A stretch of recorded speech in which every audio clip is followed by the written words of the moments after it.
I'm not going to say good day to you this day of your time. How are you all? All right. All right, all right. Thank you once again for the co-creation of this interaction. It is always a gift to us to experience through each of you that many more facets of the multidimensional crystal of creation. We would like to begin this transmission that is titled The Power of Paradox in the following way. Trust, empowerment, connection, confidence, control. These are experiences that many people on your planet have many challenges with. But there is a way to understand these states of being so that even though when you experience ideas like, I lack trust, I lack confidence, I'm out of control, I don't feel a connection. Those kinds of ideas, there are ways to understand how reality works so that you can see the paradox in those statements, because every time you may feel or utter negative, fear-based belief system statements in that way, there is always a way to understand how to turn them around, how to reverse them into a positive state by simply understanding the paradox that exists within statements of that kind. For example, as we have sometimes discussed, when someone feels that they lack trust, this is actually impossible. Because if you are saying, I lack trust, you're trusting that. If you say, I lack confidence, you're confident about that. I am out of control, but you're controlling that experience. I am not connected, but you have to be connected to have an experience of disconnection. Because if you weren't connected, you would have no experience at all. These ideas contain their own paradoxical opposites. If you understand how reality actually works, if you understand your place within existence, you will understand that you don't have to learn to do these things. You don't have to learn to trust. It's built in. It's not an issue of lacking trust. It's an issue of trusting in lack. You're always trusting something to be true, or again, you wouldn't have an experience of any kind. So again, when you say, I lack confidence, you are stating a very confident idea. You are very confident about your lack of confidence.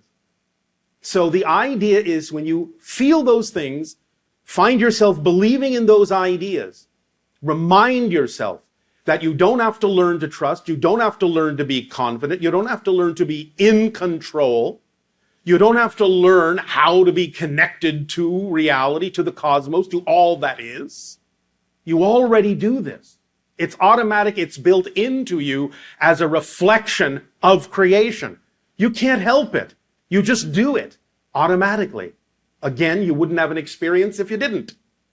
So the next time you hear yourself and catch yourself bemoaning the fact that you have no trust, that you have no confidence, that you have no control, that you don't feel a connection, so on and so forth, stop yourself, remind yourself that the opposite must actually be the truth, and you simply have, for some reason, something you've bought into as a belief that allows you to use your trust, use your confidence, use your connection, use your control in ways that you don't necessarily prefer to. And that means you've made a choice to have that experience on some level. Usually these beliefs might be ensconced in your unconscious mind, And so the whole idea, when you catch yourself saying those things, thinking those things, feeling those things, is to realize that you might be describing a way in which you're using your trust, using your connection, using your confidence, but that the statement itself is not a fact. It's simply the product of something you've been taught to believe is true about yourself in that particular circumstance or situation. And if you start to realize that it can't really be possible that you can lack trust or lack confidence, then you can remind yourself when you hear those statements coming from you or passing through your mind, you can remind yourself in that moment, wait a minute, I heard that and I'm catching it and it's not a fact. It's just an opinion, it's a perspective, it's a belief. And those things can be changed. When you are very often growing up on your planet, you are taught to believe certain things. You pick them up, sometimes even telepathically, from your parents, from your friends, from your society, from your schooling. But when you finally arrive at the place where you are maturing into adulthood, you suddenly realize that you're carrying around all of this baggage from other people that you've bought into and picked up along the way. And it starts to weigh you down. You feel like you're dragging it along. Your own bags weigh nothing. If you feel held back, if you feel dragged down by certain ideas and beliefs within you, that should be your first clue that you're carrying around someone else's baggage that doesn't belong to you. You're carrying around someone else's belief system that isn't necessarily something you need to share. When you were growing up, you swallowed it all because you needed someone to take care of you. And so you wanted to appease your family, your friends, your society, your schooling by saying, all right, I'll go along with this for now. But by the time you grow up, it's become so unconscious, it's become so automatic that you don't even realize that you swallowed all these belief systems that had nothing to do with who you truly are as a being. And so the process starts happening where you start realizing that these things are not in alignment with who you feel you need to be, who you prefer to be. The vibrations don't match. It doesn't feel comfortable. It's not where you truly live. And therefore you have to start the process of divesting yourself of these beliefs that have nothing to do with you that you've been carrying around for so many years. So the idea is simply when you get into that state where you start feeling that the thing you just said about yourself in a circumstance feels like it's rubbing you the wrong way, as you say, it's time to stop and take a moment and pay attention, because right then and right there is the most important moment for you to start getting in touch with what those beliefs are that are in your unconscious mind and bring them into the light of your consciousness so that you can see that they don't belong to you, that they make no sense for who you prefer to be, and then you can start to realize what is and isn't your truth. Does that make sense? All right. A very simple technique for any one of you in any circumstance where you start feeling that incompatible vibration is first and foremost, of course, be honest within your own self-investigation and allow yourself to realize the difference between whether it is truly something that is not representative of who you are, truly something that is not representative of your excitement, or whether it is simply your belief system making it look that way. As soon as you clear out with yourself whether something really is or isn't reflective of who you prefer to be, then you can move forward. But the idea is to ask yourself a question in one of two ways. Sometimes the first way will work for some of you. Sometimes the second way will work for different people. The first way is when you feel that, when you find yourself in that moment, what would I have to believe is true about myself in this situation to feel, think, behave, or experience what I am feeling, thinking, behaving, or experiencing? Because all experiences, all behaviors, all thoughts, and all emotions come from what you believe to be true first. That's the blueprint. The emotions are the builders of the reality. The thoughts are the building materials. The behaviors are the way in which the builders are building your house. And the experience is you living in the house that was built from the blueprint. And if it doesn't feel comfortable in that house, trace it back to the blueprint, make the changes there in the belief system, and the emotions, the builders, the thoughts, the building materials, the behaviors, the style of building, and the house will all start to be in alignment and feel comfortable for you to live in, which is your experience of life. So the idea is, ask that question.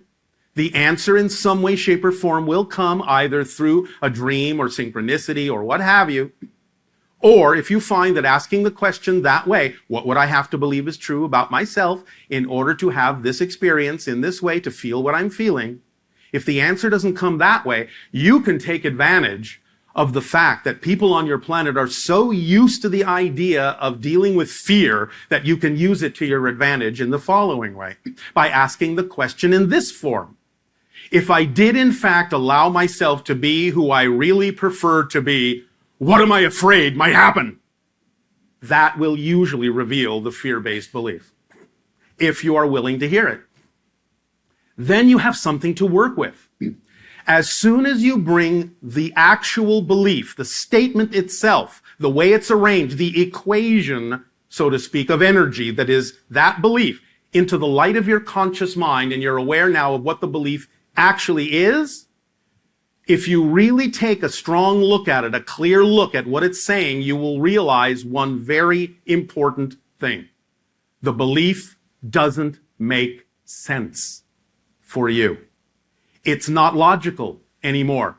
Because you can look around and see when you might believe something negative to be true about yourself. I don't deserve. I'm not worthy. I can't do this. When you look around and see other people who might be doing the kinds of things that you would love to be doing, following their passion like you might desire to follow yours, and you realize that they can do it, then you can do it. And so the idea of having this belief system within you that doesn't make sense as to why you would buy into this thing when it's clear that other people can do it, and therefore so can you in your own terms, then it starts to not make sense. And here's the important point. As soon as a belief doesn't make sense, it's gone. That's the end of the process of letting it go, not the beginning. Because many people talk to us and say, all right, now I've discovered the belief, and yeah, it makes no sense. So now what do I do to get rid of it? You already have let it go because it makes no sense. Why? Because you actually don't hold on to things that don't make sense. You don't. You never do. Now, if you intellectually understand that it doesn't make sense and yet you find yourself holding on to it, that should be your first clue that you have a belief system that is making it look like it makes sense. Because that's the only reason you would keep doing it. You would keep holding on to it, is you have a belief that says it serves you to hold on to this. Don't let it go. Something worse will happen if you let it go. That's just the way negative beliefs perpetuate themselves. Because if belief systems, both positive and negative, didn't perpetuate themselves, you couldn't have a physical experience because physical reality isn't real. You have to believe that it's real. And belief systems, both positive and negative, have to reinforce themselves and make it seem as if this physical experience is actually a real thing unto itself, separate from you. But it's not. So a belief system will use emotion, thoughts, and behaviors and experiences to reinforce the reality of the belief, to make it seem like a fact when it's nothing but a belief. So allow yourselves the opportunity to realize that beliefs are just designed to perpetuate themselves so you can have a physical experience, and realize that it's just a belief that can be changed. And as soon as you allow yourself to know the difference between what really has to do with you and who you prefer to be and what does not, as soon as you develop that skill of discernment by honest self-investigation and start following the instruction manual and the formula that we've shared with many of you of acting on your passion to the best you can with no insistence and no assumption of the outcome, and remain in a positive state no matter what happens, because it doesn't matter what happens. It only matters what you do with what happens. That makes the difference in your life. Then everything falls into place automatically. It works. It's self-perpetuating, self-expanding, self-guiding, and life will flow automatically through you, and you will experience the joy of being you. because each and every one of you is a unique reflection of all that is, of creation, of existence itself, and no one is going to do anything exactly as you would do it. Sometimes it may look similar, but it's never the same, not exactly. So honor and appreciate your uniqueness. Discover the beliefs within you that prevent you from being yourself, and you will have a life that is the path of least resistance and will be replete with synchronicity in a manner that will serve you on and on and on, in all the ways that benefit you, in all the ways that allow you more opportunity to be who you truly are. Does that make sense? Yes. All right. We thank you for allowing us to share this idea with you this night of your time. Allow yourselves to find that power in paradox when you hear yourself talking yourself into being someone you're not. So, in return for the gift you have given us, I ask you now, in what way may we be of service to you? You may begin with your questions and dialogue if you wish.